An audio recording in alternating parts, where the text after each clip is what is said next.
Natick, it great championship teams, but it was always about the sportsmanship. It was always about the camaraderie. And you have to thank the coaches for that. That came from the coaches.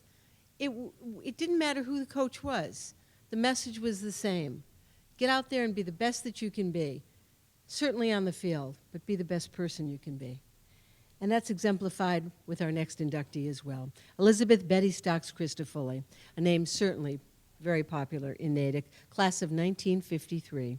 Three-sport athlete and captain, field hockey, basketball, and softball. Varsity for 3 years, girls bowling team for 3 years, secretary of the Girls Athletic League senior year, physical education instructor for the Natick Public School System between 1970 and 1998. Between 1970, I want to be clear about this, and 1998. Ladies and gentlemen, we honor tonight Elizabeth Betty Stocks Crisafulli. Elizabeth Betty Stocks Crisafulli, from the class of 1953, was a three-sport athlete playing field hockey, basketball, and softball. She was also a member of the girls' bowling team for 3 years. In field hockey, she was a 3-year varsity player, serving as captain her junior and senior years. In basketball, Betty was also a 3-year member of the varsity, serving as captain in her senior year. In softball, Betty played on the varsity for 3 years, serving as captain as a senior. She was also secretary of the Girls Athletic League her senior year. After graduation, Elizabeth Betty Stocks Crisafulli returned to the Natick Public Schools as physical education instructor from 1970 to 1998. 2012 Natick High School Athletic Hall of Fame inductee from the class of 1953, Elizabeth Betty Stocks Crisafulli. Okay, I'm also a bit nervous. Welcome all Johnson kindergartners to our first T-ball practice. Whoa. Sorry. Good evening, and welcome third grade soccer team. No, that's the wrong one too, sorry. I got it. Elizabeth Betty Stocks Crisafulli. My mom was a wonderful and loving woman. She was a devoted wife and mother of 5 children. She worked as a physical education teacher for many years for the town of Natick before retiring in 1997. She became ill with ovarian cancer in 2000 and died in 2003. Growing up, we always knew that my dad was the athlete. He talked about his undefeated football team. He talked about running the 50-yard dash in the Boston Garden. My mom never really mentioned anything about her own accomplishments. We had little idea that she was a 3-sport athlete and a 2-sport captain. To us, she was our mom. She was our driver, our cheerleader, our cook. She was a great cook. Growing up with Betty as our mom was very active. We would go on camping trips, bike riding, and swimming at Dug Pond. There were always lots of games. It was my mom's love of playing games and being active that she had learned as a child. Not knowing Betty back in the 1950s, I want to introduce a classmate and friend who can shed some light onto who my mom was back in Natick High. Please welcome Patricia Turner Welch, affectionately known to the Crisafulli kids as Aunt Pat.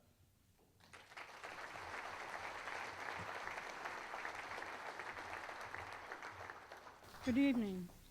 I first met Betty at Girl Scout camp in New Hampshire when we were both about 10 years old, and we both happened to gravitate toward the same activity, mostly sports. Had a memorable time, as only kids that age can.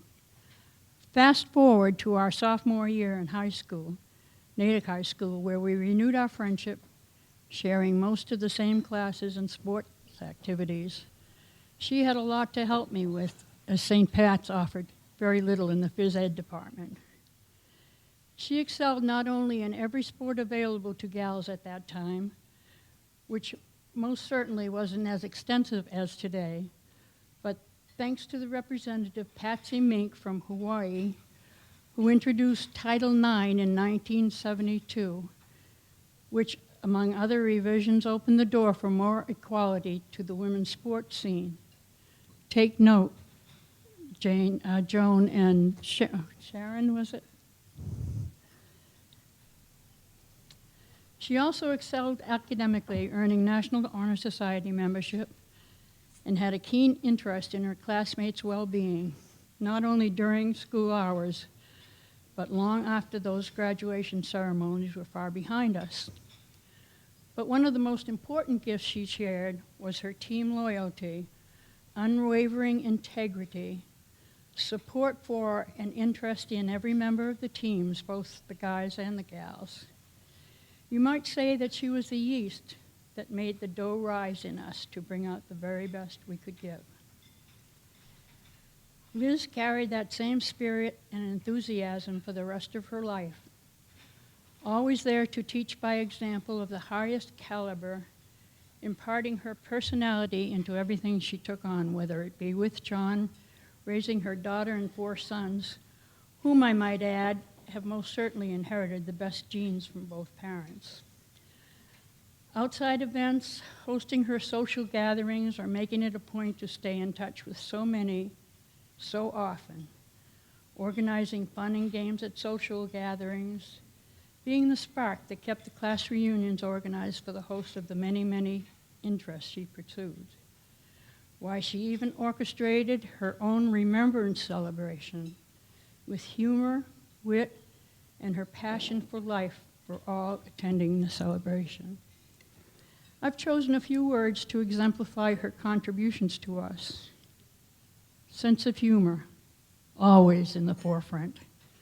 Ability to laugh at herself, contagious. Being always available when needed, uncanny.